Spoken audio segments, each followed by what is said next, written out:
ارے پانی پلاؤ یار. السلام علیکم ورحمۃ اللہ وبرکاتہ. وعلیکم السلام ورحمۃ اللہ وبرکاتہ. کیا بات ہے چچا, سب ٹھیک ہے نا؟ ایسے فکر مند کیوں بیٹھے ہو؟ کچھ نہیں بیٹا, لڑکیاں بڑی ہو گئی ہے, اب ان کی شادی بیاہ کی فکر ہے. ہاں چچا, فکر تو کرنی ہے, آخر بچوں کی زندگی کا سوال ہے. اچھا بتاؤ, رشتہ طے کر دیا یا نہیں؟ ہاں, رشتہ طے کر دیا.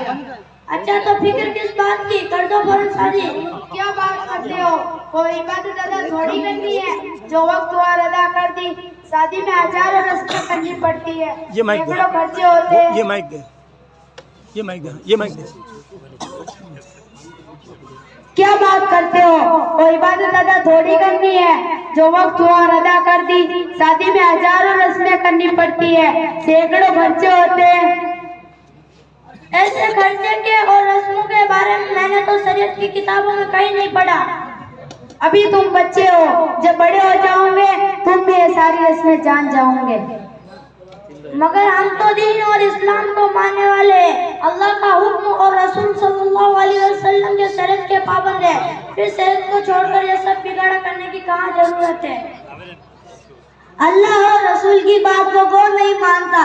ہم نماز پڑھتے ہیں, روزہ رکھتے ہیں, زکوٰۃ بھی دیتے ہیں, حج بھی کرتے ہیں, غریب کو صدقہ خیرات دیتے ہیں, پھر کیسی شریعت پر کیسا عمل نہیں کرتے؟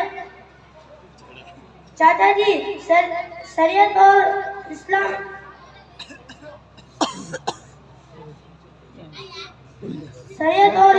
اسلام اور شریعت کسی عالم کے عمل سے نہ بنتی, صرف ان چیزوں میں نہیں ہے. یہ ہماری غلطی ہے, ہم نے انہی چیزوں کو دین سمجھ لیا ہے, جبکہ یہ کام کل دین کا 25% یعنی چوتھائی ہے. باقی 75% یعنی 3/4 ہم دین کو دین سمجھتے ہی نہیں, نہ جاننے کی کوشش کرتے ہیں. کیوں فضائل اعمال اور منتخب حدیث میں یہی سب ہم پڑھتے ہیں جو دین ہے. چاچا جی, یہ دین کا کچھ حصہ لکھا ہوا ہے جو عبادت پر ہے, باقی دین کی باتیں شریعت کی کتابوں میں ہے جو صرف علماء پڑھتے ہیں, عام مسلم ان سے جاہل ہے. بڑا یا پڑھ لکھن جاہل کہنے والا, ہمارے یہاں مولوی نہیں ہے, ہمارے ہر کام میں مولوی لوگ اور امام صاحب سب شریک ہوتے ہیں. کبھی انہوں نے یہ نہیں کہا یہ شریعت کا کام ہے اور یہ شریعت کا کام نہیں ہے. یہ غلط ہے جو ہم کر رہے ہیں, شریعت کے خلاف ہے. جس کھانے میں بلاتے فوراً آ جاتے اور کھا کر چلے جاتے. اگر رسمیں اسلام اور دین کے خلاف ہوتی تو مولانا صاحب اور امام صاحب سب شریک ہوتے کیا؟ بیٹا بتاؤ. بات تو آپ کی ٹھیک ہے چچا, اسلام اور شریعت کسی عالم کے عمل سے نہ بنتی ہے نہ ختم ہوتی ہے. یہ تو اللہ کی طرف سے اور رسول کی احادیث اور ان کے طریقے سے بنی ہے, جس میں قیامت تک کوئی تبدیلی نہیں کر سکتا. دیکھو, شادی کے گیت تو گانے ہی پڑیں گے نا. میں سمجھا نہیں, کیا مطلب؟ ارے جو وڈیروں نے طریقے بنا رکھے اور رسمیں بتا رکھی ہے ان کو تو نبھانا پڑے گا. وڈیروں کے بنائے ہوئے طریقے اور رسول کیوں نبھانے پڑیں گے؟ ارے بھائی, دنیا میں بیٹھے گاؤں کرے گا ویسا گیوان کو کرنا پڑے گا نا, ورنہ ناک کر جائے گی, جگہ جگہ تھو ہوگی. چاچا جی, یہ دین اسی دنیا میں ایسے کام مٹانے کے لیے آیا ہے. رسولوں کے سائے بگاڑ ختم کرنے کے لیے بھی بھیجا گیا تھا. جو رسول کے طریقے پر چلے گا وہ کامیاب ہوگا, اور جو نہیں چلے گا وہ جہنم میں جائے گا. جو طریقہ حضرت محمد صلی اللہ علیہ وسلم نے ہمیں بتایا, اگر اس کو چھوڑ کر ہم بڑیروں کے طریقے پر مستقیم. اچھا تو بتاؤ, اسلامی طریقے سے شادی کیسے ہوتی ہے اور ایک مسلمان کو شادی کیسے کرنی چاہیے؟ میں ابھی طالب علم ہوں, میں میرے استاد محترم کو بلاتا ہوں تاکہ وہ آپ کو بتا سکے. ٹھیک ہے, بلانا ہو. السلام علیکم. وعلیکم السلام مولانا جی. یہ آپ کا شاگرد ہمیں کہتا ہے کہ ہم وڈیروں کے طریقے پر کام کریں گے, گمراہ غلط طریقے پہ شادی بیاہ کے کام ہوں گے. میں نے بھی پوچھ لیا ہے اسلامی طریقہ کیا ہے, تو اس نے کہا میں اپنے استاد جی کو بلاتا ہوں, وہ آپ کو بتائیں گے, تو آپ ہمیں بتائیں. پہلی بات یاد رکھیں کہ رسول اللہ صلی اللہ علیہ وسلم کے بتائے ہوئے طریقے پر چلنے میں 100% کامیابی ہے, اور وڈیرے کے بتائے ہوئے طریقے پر چلنے میں 100% ناکامیابی ہے. کیونکہ قرآن کہتا ہے جب مشرکین سے کہا جاتا ہے اللہ حکم دیتا ہے وہ مانو, تو وہ کہتے ہیں ہم تو وہی کریں گے جو ہمارے باپ دادا اور وڈیرے کرتا ہے. تو ہمیں ان مشرکین اور کفار کی طرح نہ ہو جانا چاہیے۔ دوسری بات حدیث میں آتا ہے کہ نکاح مسجد میں کرو، نکاح کو آسان کرنا چاہیے۔ ہمارے سامنے خود حضور صلی اللہ علیہ وسلم کے 11 نکاح کی مثالیں موجود ہیں، اور ان کی صاحبزادیوں کا صحابہ کرام کے نکاح کے واقعات ہمیں بتاتے ہیں کہ ہمارا عمل ایسا ہو کہ ہر کوئی اس پر عمل کر سکے، نہ کہ ہر آدمی کو مجبور ہونا پڑے، قرض لینا پڑے، اپنی جمع پونجی کو دکھاوے میں خرچ کرنا پڑے۔ یہ مال اللہ کی امانت ہے، اس کو وہاں خرچ کرے جہاں حضور صلی اللہ علیہ وسلم نے ہمیں بتایا ہے۔ اور ہم میں سے اکثر لوگ ان خرچوں کو کرنا نہیں چاہتا، مگر سماج کے ڈر سے کرنا پڑتا ہے۔ بات تو آپ کی ٹھیک ہے، چلو اسلامی نکاح کیسے ہوتا ہے طریقہ بتاؤ۔ سب سے پہلے نکاح کے لیے نیک دیندار جوڑا تلاش کرو، نیک دیندار سے رشتہ جوڑو۔ دینداری کی سب سے افضل چیز اس کے اخلاق ہے، معاملات ہے۔ اگر یہ صحیح ہو تو آنکھ بند کر کے رشتہ کیجئے، انشاءاللہ کبھی کوئی پریشانی نہیں ہوگی۔ پھر نکاح کا پیغام بھیجئے اور جواب کا انتظار کرے۔ اگر وہ ہاں کر دے تو دونوں گھر والے مل کر نکاح کی تاریخ طے کر دے۔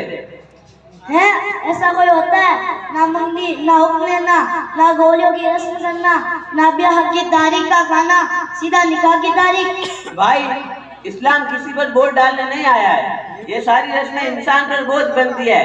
اگر سے وہ کہتا ہے نہیں ہے، مجبوراً کرنی پڑتی ہے۔ اسلام ہر اس کام سے روکتا ہے جو انسان کے لیے بوجھ ہو، کیونکہ اسلام کو اللہ نے بنایا ہے اور انسان کو بھی اللہ نے بنایا ہے۔ اللہ انسان کی کیفیت کو زیادہ جانتے ہیں، اور جو یہ رسمیں ہندوستان میں رہنے کی وجہ یہ ہے، ان کا خاتمہ بھی ضروری ہے۔ ٹھیک ہے، اس کے بعد کیا کرنا چاہیے؟ نکاح کی تاریخ طے کر کے اس دن مسجد میں نکاح کر دینا چاہیے۔ بہتر یہ ہے کہ عصر کی نماز کے بعد نکاح ہو جائے اور مغرب کے بعد 4 خواتین کو بھیج کر دلہن کو اپنے گھر لے آئے۔ مولانا صاحب باراتی کا کھانا کب ہوگا؟ وہ تو دلہا والا کرے گا، اسی نے مہمانوں کو بلایا نا، لہذا جو بلائے وہ کھلائے۔ یہ عقل مندی کی بات بھی نہیں ہے کہ دعوت ہم دے اور کھانا کوئی اور کھلائے، اور لڑکی کے گھر کی دعوت اس طرح لوگوں کو جمع کر کے کھلانا ثابت بھی نہیں ہے۔ یہ بات اس لڑکی کے باپ سے پوچھو، اس کے دل پر کیا بیت رہی ہوگی جس کے جگر کا ٹکڑا اس سے جدا ہو رہا ہے۔ وہ ایسے موقع پر خوشی منائے گا، دعوتیں کرے گا، سوچنے کی بات ہے۔ رہی بات مہمان کے کھانے کی، وہ دلہا والوں کی ذمہ ہوگی۔ جہیز کے لیے گاڑی ہم بھیجیں گے یا وہ لوگ پہنچائیں گے؟ یہ بھی بری رسم ہے۔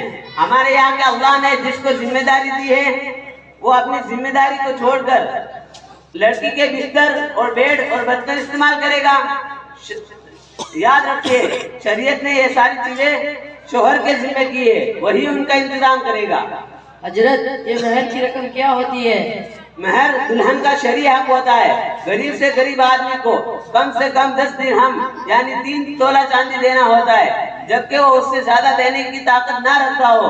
مگر ہمارے ہاں جو پنچوں نے طے کر دیا ہے وہ بھی غلط ہے کہ سب ایک ہی طرح کا مہر دیں گے، مثلا 2000، 3000، 4000 نہیں، بلکہ جس کی جو حیثیت ہو اس کو اتنا مہر دینا چاہیے۔ لڑکی والے سیکھ کے کپڑے دیتے ہیں، اس کا کیا؟ ہمارے آبا و اجداد پہلے غیر مسلم تھے، وہ یہ سب چیزیں بطور حصہ کے اپنی رشتہ دار خواتین کو دیا کرتے تھے۔ اسلام نے ان کو ان کا حق دینے کی بات کہی، ہمیں ان کے حق کی ادائیگی پر توجہ دینا چاہیے۔ اس طرح ہم کل قیامت کے دن ان کے حق سے چھٹکارا پا سکیں گے، ورنہ یاد رکھو اسلامی حق نہ دینے کی وجہ سے یہی رشتہ دار خواتین ہمیں جہنم میں بھیجنے کا سبب بنے گی۔ مولانا صاحب شریعت کے مطابق شادی کرنا کتنا آسان ہے اور غیروں کے طریقے پر کرنے میں کتنی دشواریاں ہیں۔ کاش کہ ہمارا سماج اس بات کو سمجھے اور اپنے گھروں میں دین کو داخل کرے۔ بالکل، دین آسانی کا نام ہے، الدین یسر۔ جو آدمی دین پر چلے گا اور اسلام کو اپنا مذہب بنا کر اس پر عمل کرے گا وہ دنیا میں بھی کامیاب اور آخرت میں بھی کامیاب، اور دونوں جہاں کی خوشیاں اس کو نصیب ہوگی۔ اللہ تعالیٰ مجھے اور آپ کو اور مجلس میں بیٹھنے والے ہر ایک آدمی کو اسلام پر عمل کرنے کی توفیق عطا فرمائے۔ آمین۔